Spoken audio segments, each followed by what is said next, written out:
ప్రభు నామానికే మహిమ కలుగునుగాక. కూడొచ్చిన మీ అందరికీ, కర్మల ఆత్మీయ సహవాస సంఘ విశ్వాసులందరికీ మన ప్రభువును ఆయన ప్రియ కుమారుడునైన యేసుక్రీస్తు వారి శ్రేష్టమైన నామలో శుభములు మరియు అందరికీ వందనాలు. ఇర్మియా గ్రంథం 50వ అధ్యాయాన్ని మనం ధ్యానం చేసుకుందాం. ఇర్మియా గ్రంథం 50వ అధ్యాయం. ఇందులో ముఖ్యమైన అంశం ఏంటంటే బబులోను యొక్క నాశనము. బబులోను యొక్క నాశనం. బబులోను అంటే కల్దీయులకు విరోధంగా 50వ అధ్యాయం మొదటి వచనం నుంచి 51వ అధ్యాయం చివరి వరకు బబులోనుకు విరోధంగా ప్రవచించబడినటువంటి వాక్యాలు 110 వచనాల్లో మనం చూస్తాం. ఈ ఇర్మియా గ్రంథం అంతటిలో ఇది సుదీర్ఘమైన ప్రవచనము అని మనం గ్రహించాలి. ఈ ప్రవచనము అక్షరార్థంగా ఇదివరకే నెరవేరింది. ఈ ప్రవచనం యొక్క నెరవేర్పు మనం చూసినప్పుడు పరిశుద్ధ గ్రంథమైన బైబిలు దైవావేశం వలనే కలిగింది, అది మనుషుల ఇచ్చ వలన కలిగినది కాదు అనే విషయం మనకు అర్థమవుతుంది.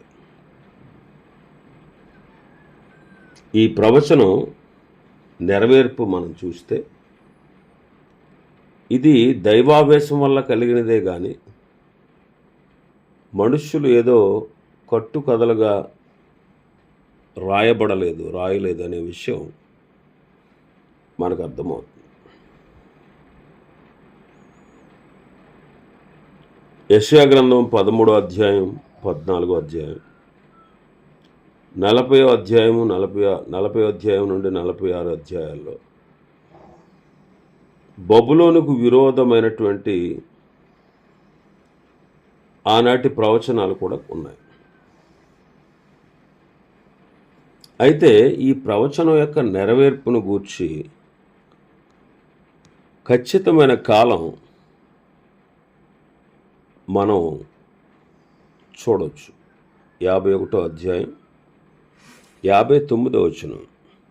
సిద్కియా ఏలుబడి యందు 4వ సంవత్సరమున సెరాయా దండు భోజన సామగ్రికి అధికారి అయి ఉండి సిద్కియాతో కూడా బబులోనుకు వెళ్ళినప్పుడు నేరియా కుమారుడును మహసయ మనుమడునైన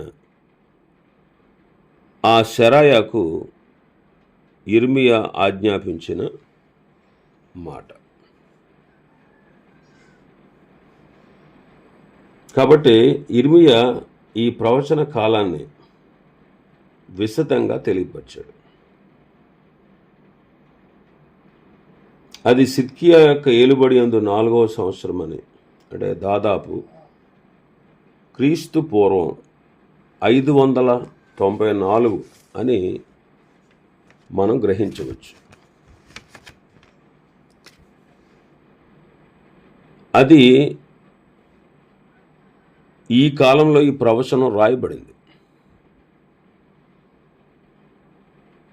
కాబట్టి ఇర్మియా రాసిన ఈ సుదీర్ఘమైన ప్రవచనము, దీన్ని రాసి బబులోను రాజుకు ఒక దూత ద్వారా పంపి దానిని చెరలో ఉన్నవారు కూడా చదవడానికి దాన్ని పంపించడం జరిగింది. 63వ వచనం 51వ అధ్యాయం 63వ వచనం. సెరాయాకు ఆజ్ఞాపించిన మాట బబులోను మీదకు వచ్చే అపాయాలన్నిటినీ ఒక గ్రంథంలో రాశాడు. ఇర్మియా సెరాయాతో అన్నాడు, అంటే బబులోనుకు చెరగా వెళ్ళిపోతున్న సరయాతో మాట్లాడుతూ, నీవు బబులోనుకు వెళ్ళినప్పుడు ఈ మాటలన్నీ చదివి వినిపించు, నీవు ప్రకటించు. ఏమనంటే, మనుషులైన జంతువులైన మరి ఏదైనా ఈ స్థలమందు నివసింపక పోవుదురని, అది నిత్యము పాడుగా ఉండునని దానిని గూర్చి నీవు సెలవిచ్చితివి. ఈ గ్రంథాన్ని చదివి చాలించిన తర్వాత నీవు దానికి రాయిని కట్టి యూఫ్రటీసు నదిలో దాన్ని పారేసాయి. నేను దాని మీదకి రప్పింపబోచున్న అపాయాల చేత బబులోను ఎలాగైతే ఈ ప్రవచనం రాయబడినటువంటి గ్రంథాన్ని రాయి కట్టి ఫరాతు నదిలో, యూఫ్రటీసు నదిలో పడవేయబడిందో, మునిగిపోయిందో, అలాగా బబులోను మరలా పైకి రాలేక అది నాశనం అవుతుంది. దాని జనులు అలసిపోతారు. ఈ మాట నువ్వు ప్రకటించు అని సెరాయాతో చెప్పాడు.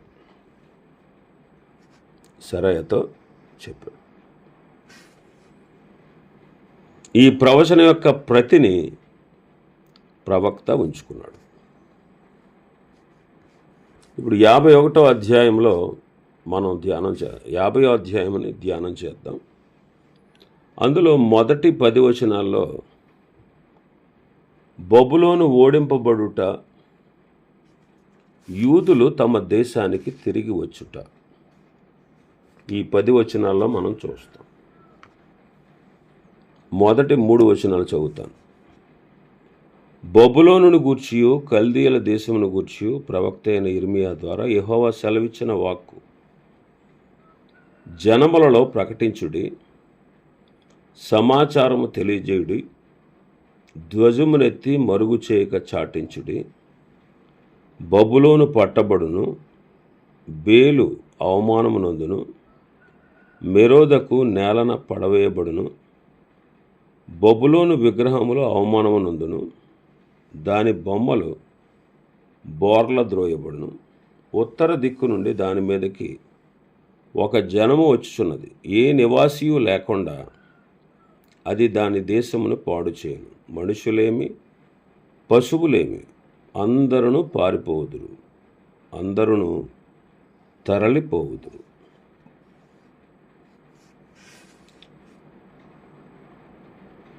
ఈ ప్రవచనం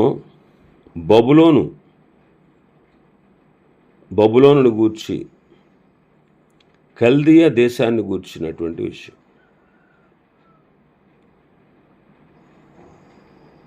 ఇర్మియా పరిచర్య చేస్తున్న కాలంలో ఎక్కువ భాగం బబులోను సైనిక పరంగా, రాజకీయ పరంగా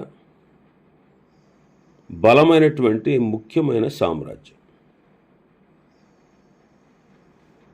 బబులోను ఇలాంటి ఉన్నత స్థానానికి చేరుకోవడం చూసి దాని విజయాలను గురించి ఇర్మియా ద్వారా దేవుడు తన వాక్కులను వినిపించాడు. గతంలో 20వ అధ్యాయంలోను, 27వ అధ్యాయంలోను, 46వ అధ్యాయంలోను మనం చూస్తాం. అయితే ఈ అధ్యాయంలో, తర్వాతి అధ్యాయంలో బబులోను యొక్క ఓటమి, దాని యొక్క పతనం, దాని భవిష్యత్తును గూర్చిన మాటలు మనం చూస్తాం. ఇక్కడ సంగతి చాటించండి అంటాడు 2వ వచనంలో. బబులోనుకు దేవుడు ఏం చేయబోతున్నాడో జనాలన్నీ తెలుసుకోవాలి. జనాంగాలన్నీ, అన్ని దేశాల వారు తెలుసుకోవాలి. ఇర్మియా ఈ 2 అధ్యాయాల్లో కనిపించే విషయాలన్నీ బబులోనుకు పంపించాడు. ఈ అధ్యాయంలో మనం చూస్తాం, బబులోను పట్టబడుతుంది, బేలు అవమానమునందుద్ది, మెరోదకు నేల పడవేయబడద్ది, బబులోను విగ్రహాల అవమానం పొందుతాయి అంటాడు.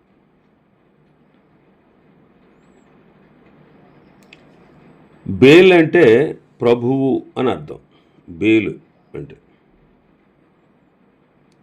ఇతడే బబులోను వారి యొక్క జాతి దైవం. అతని పేరే మెరోదకు. బేల్ అంటే ప్రభువు అని అర్థం.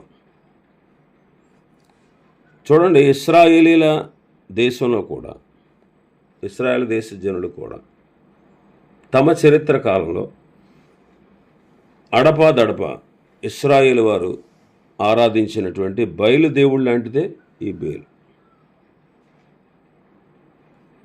బబులోను ఆక్రమించుకున్నటువంటి దేశాలు, ఆ దేశాల దేవతలు ఎంత బలహీనంగా, ఎంత వ్యర్థంగా ఉన్నాయో, బేల్ అనేటువంటి దేవుడు కూడా అలాంటి వాడే అని మన ప్రభు చెప్తారు. ఆ కాలంలోనట మిగతా దేశాలన్నిటికంటే బబులోను వారిలో ఎక్కువ దేవతలు, విగ్రహాలు, విగ్రహ పూజలు ఉండేవి.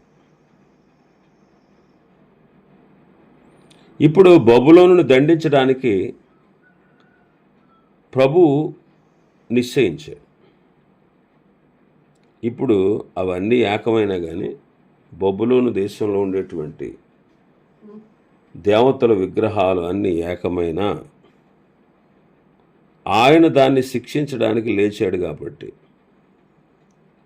అవన్నీ కూడా కలిసిన ఆయన ఏమీ చేయలేరు. కాబట్టి బబులోను యొక్క నాశనాన్ని చూస్తున్నాం. 3వ వచనంలో ఉత్తర దిక్కు నుండి దాని మీదకి ఒక జనం వస్తుంది. ఏ నివాసి కూడా లేకుండా అది ఆ దేశం పాడు చేయబడుతుంది. మనుషులు, పశువులు అందరూ కూడా పారిపోతారు. ఇంకా 4వ వచనంలో మనం చూస్తే, ఆ కాలమున ఆనాటికి ఇశ్రాయేలు వారు, యోధావారు కూడి వచ్చెదరు, ఏడ్చుచు సాగుచు తమ దేవుడైన యెహోవా వద్ద విచారించుటకై వచ్చెదరు. ఆ కాలమున, ఆనాటికి అంటే బబులోను నాశనం చేయబడే నాటికి మాదియా పారసీకులు దాని మీదకి లేచి దాన్ని ఆక్రమించుకున్న నాటికి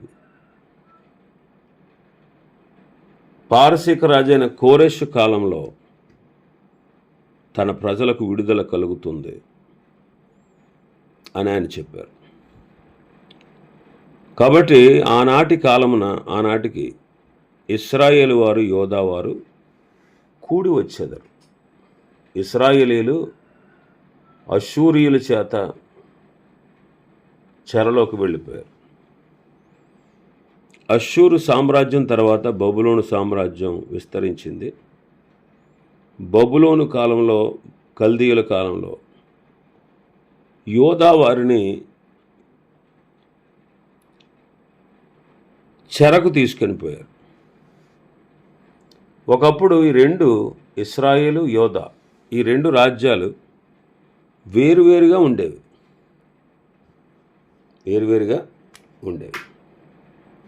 కానీ ఇప్పుడు వీళ్ళిద్దరూ కలిసి వస్తారు. అందుకే 4వ వచనంలో మనం చదువుతున్నాం, ఆ కాలమున, ఆనాటికి ఇశ్రాయేలు వారు, యోధా వారు కూడి వచ్చేదరు.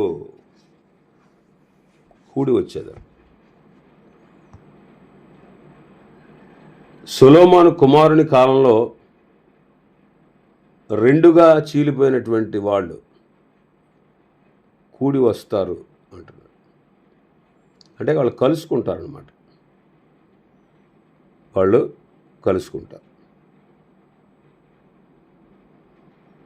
కూడి వచ్చేదరు అంటే వాళ్ళు మళ్ళీ తిరిగి ఐక్యపరచబడి, అంటే 10 గోత్రాల వాళ్ళు ఇశ్రాయేల్ దేశంగా ఉండేది, 2 గోత్రాల వారు యోధా దేశంగా ఉండేది. ఇశ్రాయేలు వారు ముందుగా అష్షూరు చెరలోకి వెళ్ళారు. అష్షూరు కాలంలో అష్షూరు సామ్రాజ్యం అప్పుడు ప్రపంచాన్ని పరిపాలించేది. ఆ తర్వాత బబులోను సామ్రాజ్యం దాని నాయకత్వంలో యోధా వారు చెరలోనికి వెళ్ళారు. ఇప్పుడు వాళ్ళిద్దరూ కూడా కూడి వచ్చెదరు. వారు ఏడ్చుచు సాగుచు తమ దేవుడైన యెహోవా యొద్ద విచారించుటకై వచ్చెదరు.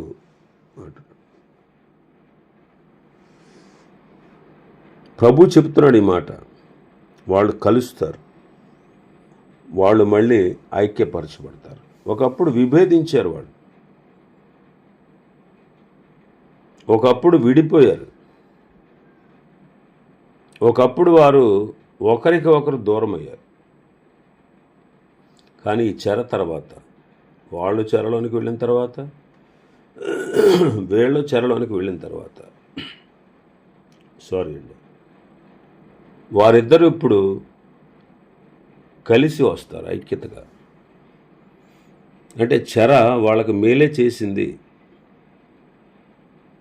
చెర వారిని ఐక్యపరిచింది. ఈ శిక్ష వారికి మేలుకు చేకూరిందనమాట.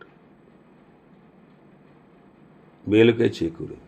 కాబట్టి వారు యెహోవా యొద్ద విచారించుటకై వస్తారు అంటారు. ఒకప్పుడు ప్రభు అంటే వారికి లెక్కలేదు. యెజెబెలు కాలంలో నాటికైతే ఇశ్రాయేలు ప్రజలందరూ ఎలా అయిపోయారంటే, యెహోవా దేవుడా, బయలు దేవుడా, అర్థం కాని కన్ఫ్యూజన్లో ఉన్నారు. అంతగా వారు దేవుణ్ణి మరిచిపోయి దేవుని మీద తిరుగుబాటు చేసి దేవుణ్ణి విసర్జించారు. కానీ ఇప్పుడు వారు ఏం చేస్తారంట? యెహోవా యొద్ద విచారించుటకై వస్తారు. ఆయన కలుసుకుందాం రండి అని చెప్పుకుంటారట. 5వ వచనంలో, ఎన్నటికి మరువబడిన నిత్య నిబంధన చేసుకుని యెహోవాను కలుసుకుందాం రండి అని చెప్పుకొనుచు సియోను తట్టుకు అభిముఖులై అచ్చటికి వెళ్ళు మార్గం ఏదని అడుగుచు వచ్చెదరు. ఇదే యెహోవా వాక్కు. కాబట్టి వాళ్ళు తిరిగి వస్తారు. ఆయన కలుసుకుందాం రండి, ఆయన వద్ద విచారణ చేద్దాం రండి, ఆయన తట్టు తిరుగుదాం రండి, ఆయన కోరుకున్నటువంటి నివాసానికి మనం వెళదాం రండి అని వాళ్ళు బయలుదేరి వస్తాం. దాన్ని గురించినటువంటి ఇర్మియా ప్రవచనం చెబుతా ఉన్నాడు. మరి ఎందుకు వీళ్ళకి గతి పట్టింది? 6వ వచనంలో,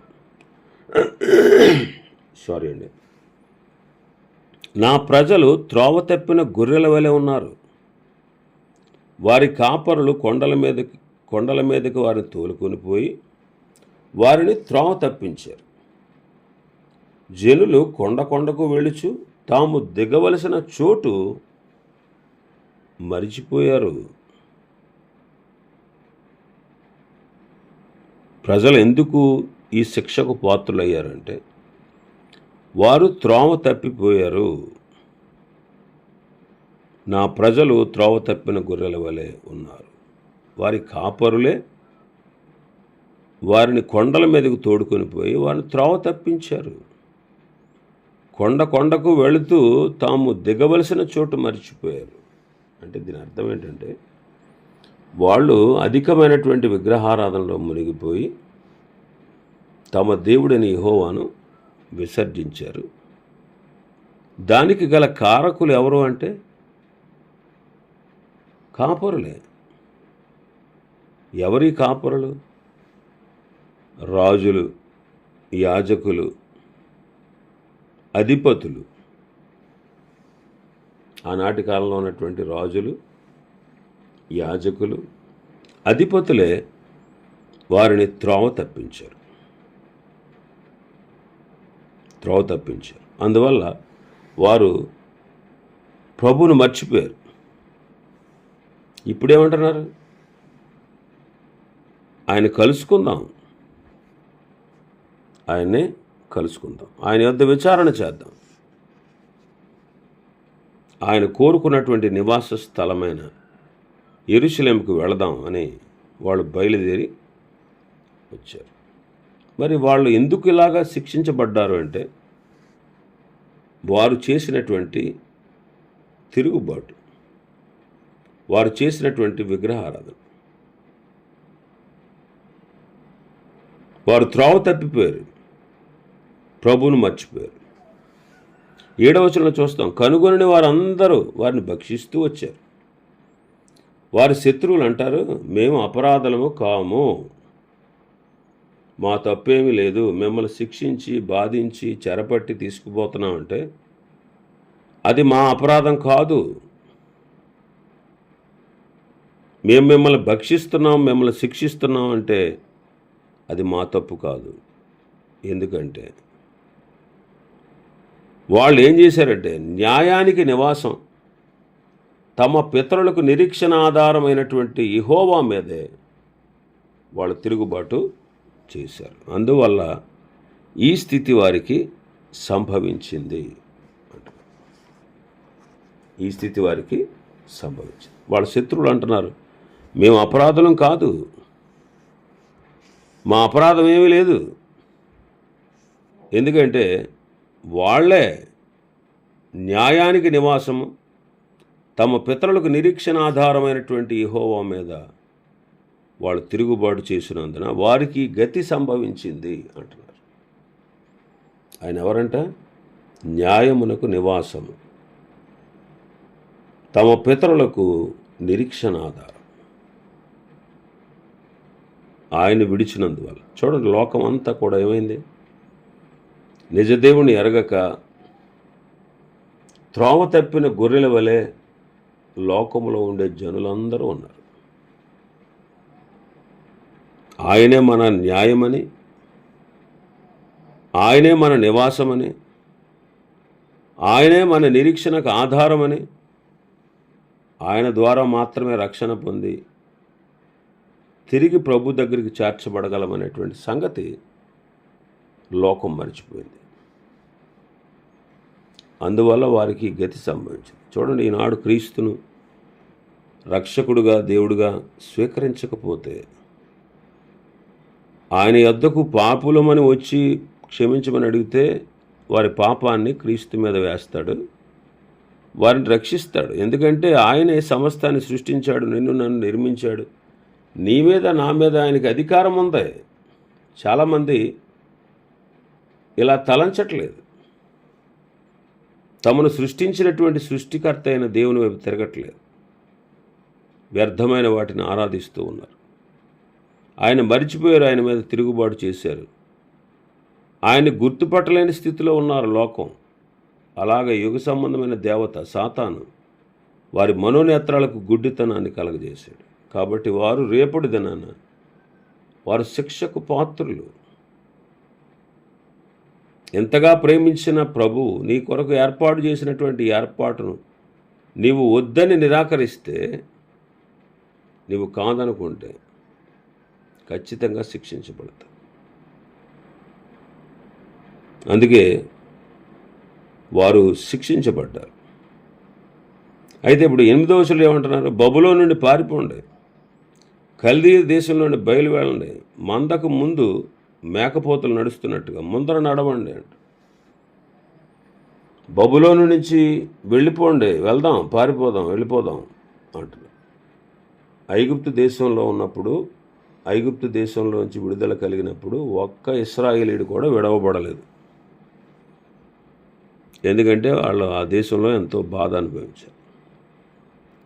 కానీ బబులోను చెర తర్వాత బబులోను నుండి చాలామంది రాలేదు. ఎందుకంటే వాళ్ళు ఆర్థికంగా అక్కడ స్థిరపడిపోయారు. అందరూ రాలేదు, కానీ కొద్దిమంది మాత్రం వచ్చారు. వాళ్ళు మాదిరిగా ఉన్నారు. మందకు ముందు మేకపోతులు నడుస్తాయి, అలాగ వాళ్ళు కూడా మాదిరిగా ఉండి ప్రజలను నడిపించారు. మాదిరిగా ఉండి జెరుబ్బాబెలు, నెహెమ్యా, ఎజ్రా వీళ్ళందరూ కూడా మాదిరిగా ఉండి వారిని నడిపించారు. కాబట్టి మనం కూడా ఇతరుల్ని, అనేకుల్ని ప్రభు యొద్దకు నడిపించాలి. అనేకుల్ని ప్రభు యొద్దకు నడిపించాలి. ప్రభు మార్గం వైపు వారు మళ్ళేటట్లుగా చేయాలి. ఆయన గుర్తించేటట్లు చేయాలి. అలా చేయాలంటే మనం బోధ చేయడమే కాదు, మనం చెప్పడమే కాదు, మనం మాదిరి ఉంచాలి. మాదిరికరమైనటువంటి జీవితాన్ని జీవించి చూపించాలి.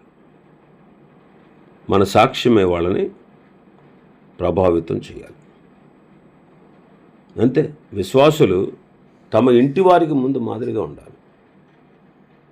ఆ తర్వాత సంఘానికి, ఆ తర్వాత సమాజానికి. ఇలాగ మాదిరిగా ఉన్నప్పుడు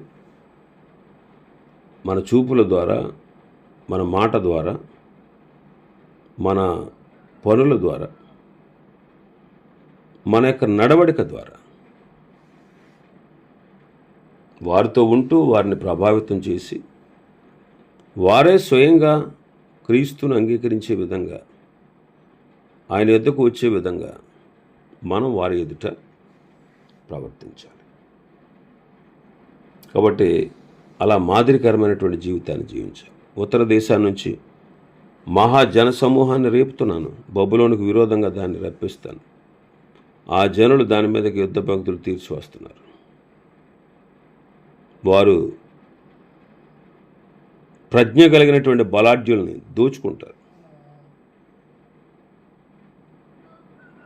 కాబట్టి కల్దీల దేశం దోపుడు సొమ్ము అవుతుంది. దాన్ని దోచుకునే వారందరూ కూడా సంతృప్తి పొందుతారు అంటారు. ఆ రీతిగా కల్దీల మీదకి శిక్ష ఆయన రప్పించబోతూ ఉన్నాడు. ఇంకా చాలా విషయాలు ఉన్నాయి అధ్యాయంలో. ప్రభు చిత్తమైతే రేపటి దినం మరికొన్ని విషయాలు మనం ధ్యానం చేసుకుందాం. దేవుడి వర్తమాన వాక్యాన్ని మన వెనుకడిలో ఆశీర్వదించును గాక. ఆమేన్.